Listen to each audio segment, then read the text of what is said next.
Perhatikanlah. Saudara ipar diam-diam membantu adik ipar memeriksa tubuhnya di kamarnya. Hanya membantunya menusuk beberapa jarum sendiri. Dan menyembuhkan masalah kedinginan di rahim yang telah mengganggunya selama bertahun-tahun.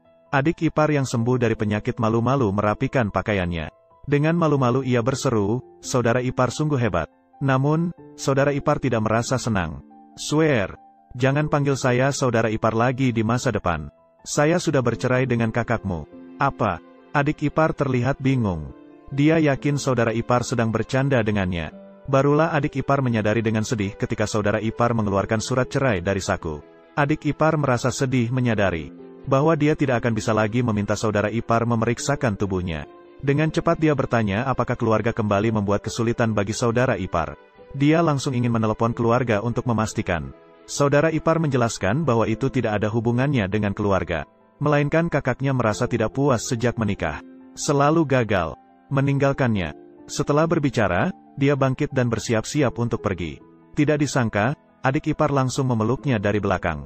Adik ipar berkata, selama bertahun-tahun, aku diam-diam mencintai kakak ipar. Hanya karena malu pada kakaknya, aku tidak berani mengungkapkan perasaanku. Sekarang, karena sudah bercerai dengan kakaknya, maka kita bisa bersama terang-terangan. Kebahagiaan datang begitu tiba-tiba. Kakak ipar seketika menjadi adik ipar. Saat keduanya bersiap-siap untuk melangsungkan pernikahan. Tanpa diduga, kakak yang kurang ajar tiba-tiba masuk. Dan menanyai mantan suami yang tidak berguna. Mengapa kamu menyakiti adik iparmu sendiri? Pacar baru kakak yang kaya mendadak. Juga ikut mencampuri urusan. Menghina sampah seperti ini. Apakah kamu masih menunggu tahun baru jika tidak bercerai dengannya? Melihat kedua orang itu malu-malu. Kakak ipar Swear segera berdiri untuk membela adik ipar. Mengatakan bahwa dia sendiri yang meminta kakak ipar untuk melakukannya. Lagi pula, kalian berdua sudah bercerai. Maka biarkan dia menjadi iparmu. Gu Swear, kamu. Apa yang kamu bicarakan omong kosong. Gu Lili. Menikah selama 3 tahun. Kamu masih seperti ini. Merasa benar tanpa mempertimbangkan fakta. Sepertinya memang kita tidak cocok. Dia juga salah satu alasan. Benar, Singdao.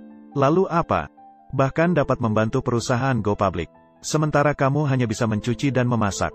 Tidak berguna. Kenapa saya tidak boleh menyukai orang lain? Kenapa tidak boleh berubah pikiran? Ketika sampai pada ini, barulah pria menyadari wajah buruk mantan istrinya. Tidak hanya merugikan dirinya sendiri, malah menyalahkan diri sendiri. Tanpa menoleh, dia pergi. Dan mengatakan tentang hari di mana mereka menyesal. Tanpa disadari, pria sudah menjadi kaisar yang berkuasa. Pria yang penuh dengan kekecewaan. Ingin kembali ke villa mewahnya untuk tidur nyenyak. Namun terganggu oleh suara pertengkaran di bawah. Ternyata seorang kaya tiba-tiba tertarik pada seorang wanita cantik. Melihat wanita cantik tidak menghiraukan.